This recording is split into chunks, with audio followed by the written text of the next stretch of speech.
الحمد لله وكفى والصلاة والسلام على سيد الرسل وخاتم الأنبياء وعلى آله وأصحابه الذين أوفوا عهده الذين هم خلاصة العرب العرباء وخير الخلائق بعد الأنبياء.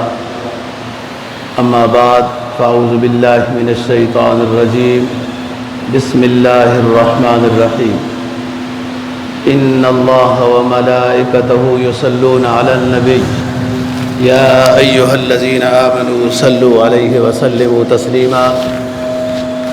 إن الذين يؤذون الله ورسوله لعنهم الله في الدنيا والآخرة وأعد لهم عذابا مهينا. قال النبي صلى الله عليه وسلم: ما من مسلم يسلم علي عند قبري إلا رد الله روحي حتى أرد عليه السلام. صدق الله العظيم وصدق رسوله النبي الأمي الكريم ونحن على ذلك لمن الشاهدين والشاكرين والحمد لله رب العالمين.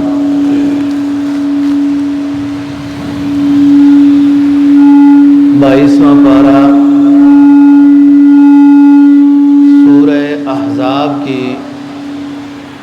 2 آیتیں کریمہ تلاوت کی ہیں اور جناب نبی پاک صلی اللہ علیہ وسلم کا ایک فرمان تلاوت کیا ہے جس کو امام ابو داود، امام ترمذی، امام احمد بن حنبل وغیرہ نے روایت کیا ہے. آیت کریمہ کا مفہوم یہ ہے، اللہ رب العزت فرماتے ہیں: ان اللہ و ملائکتہ یصلون علی النبی. بلا شبہ اللہ تعالیٰ اور فرشتے نبی پاک صلی اللہ علیہ وسلم کے اوپر درود و سلام بھیجتے ہیں. یا ایھا الذین آمنوا صلوا علیہ وسلموا تسلیما. اے ایمان والو، تم بھی نبی پاک صلی اللہ علیہ وسلم پر صلات بھی بھیجو اور سلام بھی بھیجو. دوسری آیت کا مفہوم یہ ہے: ان الذین یؤذون اللہ ورسولہ. بلا شبہ وہ لوگ جو اللہ اور اس کے رسول کو ایذا پہنچاتے ہیں، لعنہم اللہ فی الدنیا والآخرہ. اللہ تعالیٰ کی ان کے اوپر دنیا آخرت میں لعنت ہوتی رہتی ہے. وَأَعَدَّ لَهُمْ عَذَابًا مُهِينًا. اور آخرت کے لحاظ سے دردناک عذاب ان کے لیے تیار کر کے رکھا ہے. جناب نبی پاک صلی اللہ علیہ وسلم کے فرمان کا مفہوم یہ ہے، آپ نے فرمایا: کوئی مسلمان جو میرے روضے کے پاس آ کر مجھ پر صلاۃ و سلام پیش کرتا ہے، اللہ پاک میری روح کو میرے جسم میں واپس کرتے ہیں اور میں اس مسلمان کے سلام کا جواب دیتا ہوں. گزشتہ جمعے پر حج سے متعلق جو اہم باتیں ہیں وہ عرض کی تھی کہ اتنے رکن ہیں حج کے، اتنی شرائط ہیں اور اتنے واجبات ہیں. حج کے بعد اللہ تعالیٰ اپنے فضل و کرم سے حاجیوں کو روضہ رسول کی مدینہ طیبہ کی حاضری نصیب کرتے ہیں.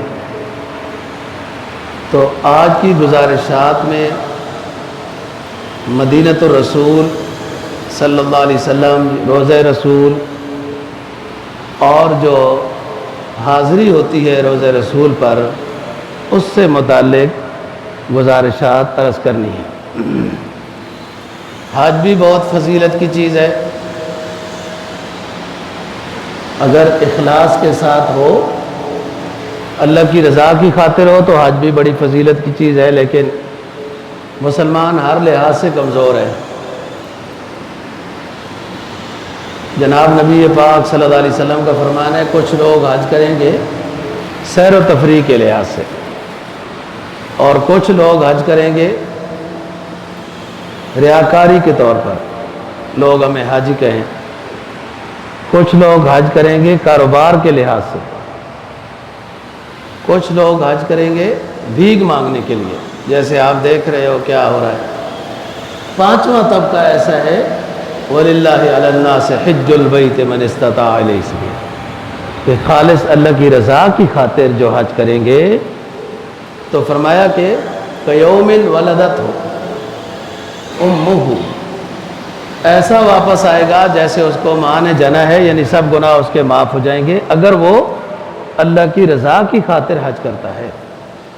ہر نیکی میں انسان کو اپنی نیت کا جائزہ لیتے رہنا چاہیے.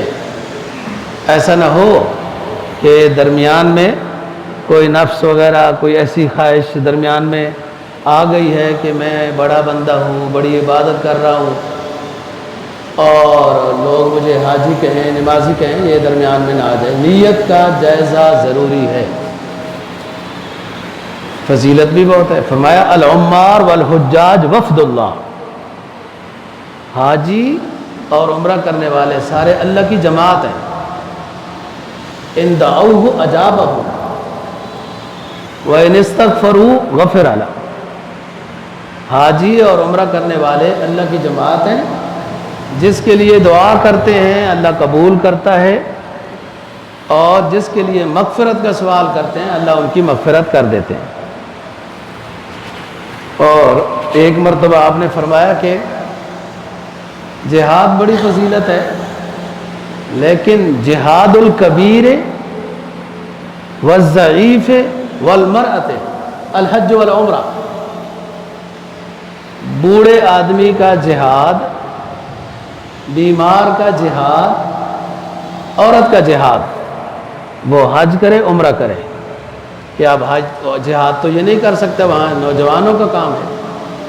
جوانوں کا کام بھی نہیں ہے حج کرنا اور جہاد کرنا، نوجوانوں کا کام ہوتا ہے کہ نوجوان بھوک بھی برداشت کر سکتا ہے، نیند بھی برداشت کر سکتا ہے وغیرہ. تو یہ جو بوڑھے ہیں، بیمار ہیں، عورتیں ہیں، یہ جہاد کی فضیلت حاصل کر سکتے ہیں، بس یہ لوگ حج کیا کریں. تو حج اور عمرہ بہت اچھی چیز ہے، خالص اللہ کی رضا مقصد ہے. تو آج کی گزارشات میں مدینہ طیبہ کی حاضری کا ذکر کرنا ہے. بڑی سعادت کی بات ہے جس کو حرمین کی زیارت نصیب ہو جائے. حضرات صحابہ رضی اللہ تعالیٰ عنہ میں عبداللہ بن عمر رضی اللہ عنہ کا یہ عمل نقل کرتے ہیں، جبکہ وہ مدینہ کے رہنے والے تھے، کہ جب وہ سفر پر کہیں جانے کا پروگرام ہوتا تھا تو پہلے مسجد نبوی میں 2 گانا ادا کرتے تھے، رسول پاک صلی اللہ علیہ وسلم پر درود و سلام پیش کرتے تھے، پھر جاتے تھے سفر پر. واپس جب آتے تب بھی یہی معمول تھا، اور بھی بہت سارے حضرات کا یہی معمول تھا. رسول پاک صلی اللہ علیہ وسلم کا فرمان ہے من سکن المدینہ وصبر علی بلائہا کنت شہیدا وشفیعا یوم القیامہ. رواہ ترمذی. کہ جو شخص میری محبت میں مدینہ میں رہائش پذیر رہا اور وہاں دکھ سکھ برداشت کرتا رہا، ظاہر ہے ہر جگہ کی مصیبتیں اپنی اپنی ہیں، تو وہاں دکھ پریشانیاں برداشت کرتا رہا کہ شہر مدینہ کی اقامت تو رہے نا، تو فرمایا کہ میں قیامت کے دن اس بندے کے لیے گواہ بھی بنوں گا کہ میرے ساتھ حقیقی محبت والا تھا، اور سفارش بھی کروں گا. یہ مدینہ کی فضیلت ہے، مدینہ کی رہائش کی فضیلت ہے. مدینہ کی فضیلت کے بارے میں امام ابو داود نے حدیث نقل کی. رسول پاک صلی اللہ علیہ وسلم کا ایک دعائیہ جملہ ہے، اللہ سے درخواست کر رہے ہیں کہ اللہ پاک مکہ مکرمہ کو آپ نے حرم بنایا، محترم بنایا، اس میں دعا ابراہیم علیہ السلام کی تھی ابراہیم علیہ السلام کی دعا آپ نے قبول کی اور مکہ مکرمہ کو آپ نے حرم بنایا، تو میں اللہ پاک دعا کرتا ہوں کہ میرے شہر مدینہ کو بھی آپ حرم بنا دیں۔ یہی وجہ ہے کہ بعض حضرات کا وہی موقف ہے کہ جس طرح احترام مکہ مکرمہ میں ہے، اسی طریقے سے احترام مدینہ طیبہ کا بھی ہے کہ رسول پاک صلی اللہ علیہ وسلم کی دعا ہے۔ بعض رات نے اس میں گنجائش لکھی ہے کہ پرندہ پال سکتے ہیں وغیرہ، جبکہ مکہ مکرمہ میں حدود حرم کے اندر بندہ کوئی پرندہ بھی نہیں پال سکتا وغیرہ، اس طرح گنجائش لکھی ہے۔ بہرحال، اور جو زیارت رسول کی نیت سے جاتا ہے کہ روضہ رسول کی زیارت کروں، اس کی بھی بہت فضیلت ہے۔ من زارنی متعمدا کان فی جواری یوم القیامہ، رواہ بہقی۔ جو شخص میری قبر کی زیارت کے لیے آیا، گویا کہ اس نے میری زندگی میں میرا پڑوس اختیار کیا ہے، یہ فضیلت اس کو حاصل رہے گی۔ اور جو حدیث خطبے میں عرض کی ہے، ما من مسلم یسلم علی عند قبری الا رد اللہ روحی حتی ارد علیہ السلام۔ کوئی مسلمان بھی عقیدت کے ساتھ، احترام کے ساتھ، ادب کا لحاظ رکھتے ہوئے میرے روضے کے قریب سلام پیش کرتا ہے، تو اللہ تعالیٰ میری روح کو واپس بھیج دیتے ہیں، میں اس امتی کے سلام کا جواب دیتا ہوں۔ یہ اب آخرت کا معاملہ ہے، یہ اللہ جانے وہ کیسے ہوتا ہے۔ ہمیں کیا بتایا گیا کہ ادب و احترام کے ساتھ۔ بعض احادیث ایسی ہیں کہ آپ کے سامنے جب الصلاۃ والسلام علیک یا رسول اللہ خطاب کر کے پڑھا جاتا ہے، اور حیات برزخی نبی پاک صلی اللہ علیہ وسلم کو اعلیٰ درجے کی حاصل ہے، تو میں امتی کا سلام سنتا ہوں اور اس کا جواب دیتا ہوں۔ اب یہ عالم برزخ ہے، اس کی حیات ہر کسی کو حاصل ہوتی ہے، تبھی تو سوال و جواب ہوتا ہے۔